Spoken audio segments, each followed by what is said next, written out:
Today back my lemon tree that I've been growing from seed. You can see here last summer it looks pretty strange. It seems to have a bit of trouble waking up. Now the growth is kind of sporadic and it doesn't look the best. It's put a lot more growth on by September, but it's quite yellow looking, and that just seems to get worse as the rest of the year goes on.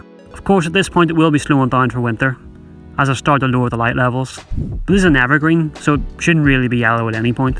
This could be happening for 100 different reasons, but I think in general it's just not too happy. Although there's not really a lot I can do for it right now. I just have to wait until spring and see what I can do. I actually put this tree outside in the shed this year. Some years I keep it inside, others I put it out. I can't work out which it prefers, but since it's kind of yellow, I'm thinking some dormancy might help it. If you think about where these grow naturally, it can be very tropical areas, but they can grow north enough that they would get a light winter. So I just kind of give them a bit of both over the years, and maybe even that's why it's gone yellow now. Anyway, at the end of February I took it back inside, and I'm going to prune it here to get it ready for spring. Over the last couple of years I've just been letting it grow and pruning it back, and I've not really been paying attention to what it's actually doing. But when I'm looking at it here, it's a very funky looking tree.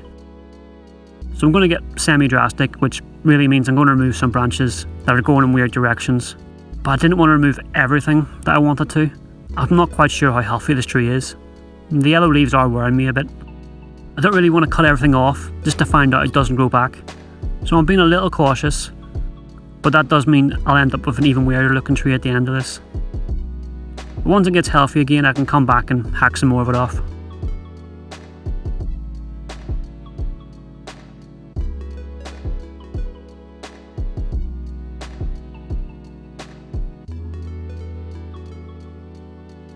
I really want to leave a couple of leaves, just in case. And well, now you can see it's strange looking, but we'll see how it responds to this.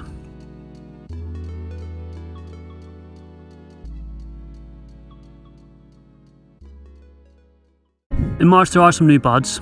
There's not many, but there is some, so that's a very good sign.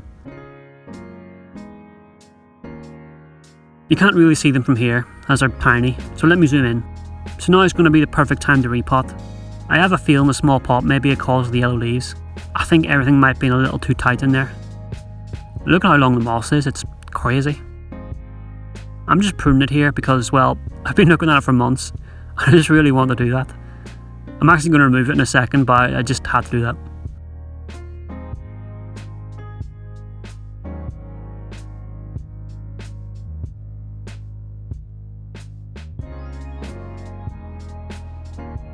Now I've got it removed, you can really see how thick it was, even after I cut its hair. That could have been another reason why it was going yellow. Maybe it was taking all the water. Who knows, but I just carried on removing it, and after that I tried to get the tree out the pot.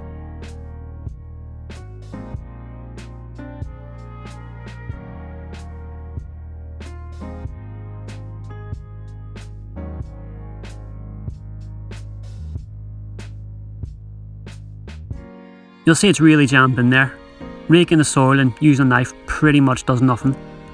The root ball is so tightly packed in there. I really think this is the reason for the yellow leaves. I just think it wasn't happy being in there so tightly. I managed to get it out at the end, after a bit of a struggle.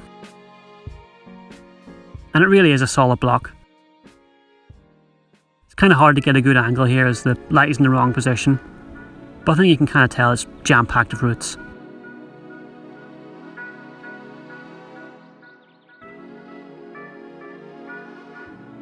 I then started to rake everything out and tried to untangle this mess.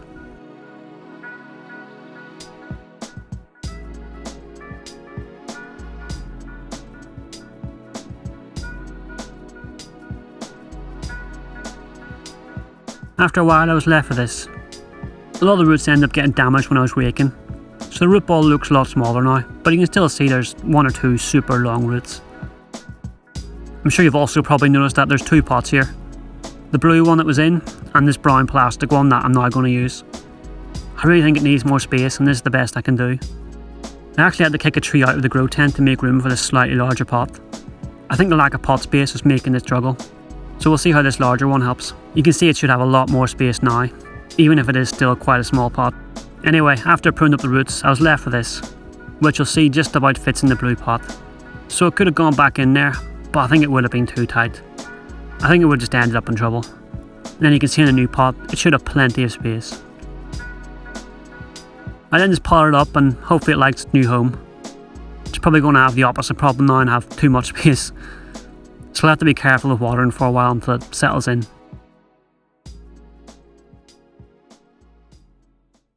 There's nothing happening in April, which is to be expected. I'm not sure how well you can see it, but there's a shoot on the main trunk just below the lowest branch, which I was happy to see. Hopefully it develops. I remember thinking at the time that I might just cut everything right back to that, but I left it alone just to see what happens. There's not really much change in May, which is a little terrifying. I'm pretty sure 1 or 2 of those branches are dead, but I'm not too worried about that. Most of them are in strange places anyway, so I would have probably cut them off. In June there's a little bit of growth, and it's green, so the tree is pretty weak right now, but it should hopefully pull through, and hopefully get back to being really vigorous again.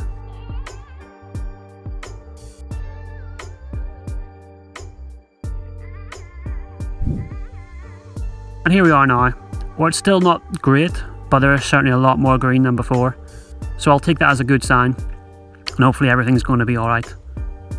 Hopefully it just keeps growing this way. Thanks for watching, see you next time.